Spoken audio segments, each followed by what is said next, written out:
السلام علیکم ورحمۃ اللہ وبرکاتہ۔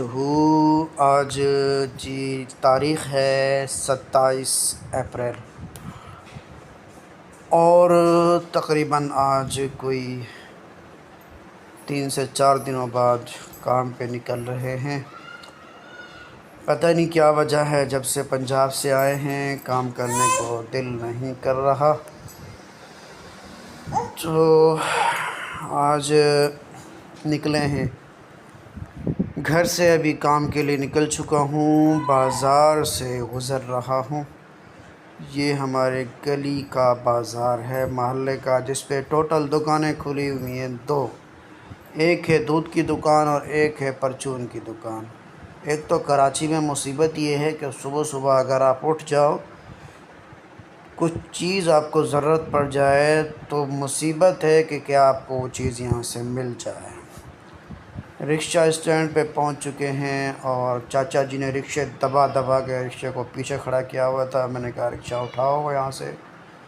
چاچا نے رکشہ ہٹا لیا ہے، تو تھوڑی سی رکشے کی سروس کر لیتے ہیں، کیونکہ 2-3 دن سے نکالا نہیں تھا، تو مٹی ہو رہا ہے۔ سارا ڈیش بورڈ پہ مٹی ہے، شیشے پہ مٹی ہے، تو تھوڑی سی اس کی صفائی کر لیتے ہیں، شیشے پہ کپڑا وغیرہ مار لیتے ہیں۔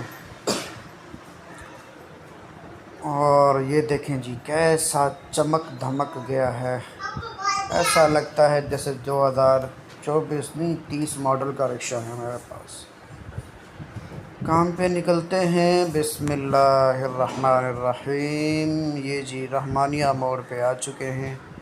یہاں پر رکشے والوں نے اپنے باپ کا روڈ سمجھا ہوا ہے، یہاں سے رکشہ نکالنا مشکل ہو جاتا ہے، چاروں طرف رکشہ کھڑا کر دیتے ہیں۔ اور اب نکل چکے ہیں جی کام پہ۔ پہلی سواری اٹھائی تھی، لے کر آئے سواری کو بہادر آباد چار مینار جرنگی کے پاس چھوڑا ہے۔ 750 روپے کی سواری تھی۔ یہ جی چار مینار کا منظر ہے، یہاں پر خوبصورت مارکیٹ ہے، اور یہ علاقہ بھی بڑا خوبصورت ہے، اور یہ صفائی بھی یہاں پر ہو رہی ہے۔ تو 9 بج چکے ہیں، بھوک لگی ہے، آئے ہیں ذرا ناشتہ کر لیتے ہیں۔ آرڈر کیا تھا انڈا پراٹھے کا، سست لوگ 15 منٹ لگا دیے یار، 15 منٹ ضائع کر دیے انڈا پراٹھا تیار کرنے میں۔ بہرحال آ چکا ہے تو اس کو کھاتے ہیں اور پھر نکلیں گے کام پہ۔ اب کام پہ الحمدللہ نکل چکے ہیں۔ اگلی سواری اٹھائی ہے، جنہ لے کر جانا ہے 450 روپے میں بہادر آباد سے۔ اتنا کرایہ دیتی نہیں ہے سواری جتنا آج کرایہ دے رہی ہے، نصیب لگتا ہے آج اچھا ہے۔ دوپہر ہو چکی ہے، گھر پہ واپس آئے ہیں، کیریاں وغیرہ لے کر آیا تھا، اور سلاد کے لیے پیاز، کھیرا اور پودینے کے پتے مجھے بڑے پسند ہیں۔ پودینے کے پتے یہ ہاضمے کے لیے بھی اچھے ہوتے ہیں، اور آپ کے صحت کے لیے بھی اچھے ہوتے ہیں، معدے کو ٹھنڈا رکھتے ہیں۔ پودینے کے پتے اگر سلاد کے ساتھ استعمال کیے جائیں تو یہ سلاد کے لیے سب کچھ تیار کر رہا ہوں، اور آصف صاحب کو بھی بلایا ہے کہ بھائی آ جاؤ کھانا اکٹھے کھا لیتے ہیں۔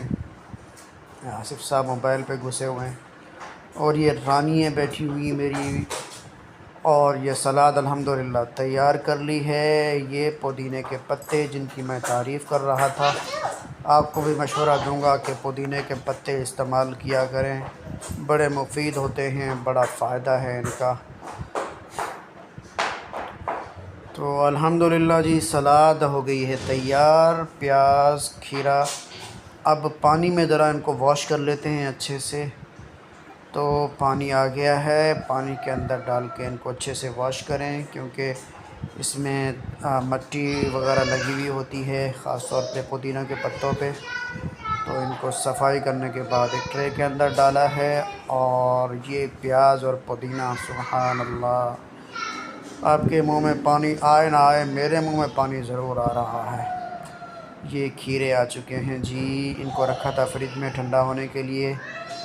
اور یہ کیریے ہیں جی، ان کا موسم چل رہا ہے، جب تک آم نہیں آتا کیریوں سے کام چلاؤ۔ سلاد میں یہ بھی بڑا کھانے کا مزہ آتا ہے۔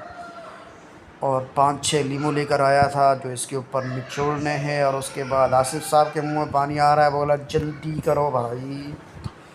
تو میں نے کہا بھائی کچھ دیر انتظار کر لو، جب اتنا انتظار کر لیا ہے ذرا اچھے سے تیار تو کر لینا ذرا۔ اور الحمدللہ یہ سلاد کے اوپر نیمبو نچوڑ دیے ہیں ہم نے۔ اب آصف صاحب یہ تصویریں بنا کر گروپ میں شیئر کر رہے ہیں، جو ہمارا گروپ ہے ہمارے برادران، جس میں ہم تمام کزن موجود ہیں، اس گروپ میں شیئر کر رہے ہیں اور ان کے ساتھ جو ہے مستیاں کر رہے ہیں۔ تو سالن لے کر آیا تھا چنوں کا، تو چنے مجھے بڑے پسند ہیں، چنے اور چنے کی دال اور ماش کی دال بڑی پسند ہے۔ یہ تھی آج کی ویڈیو، کھانا کھاتے ہیں ہم۔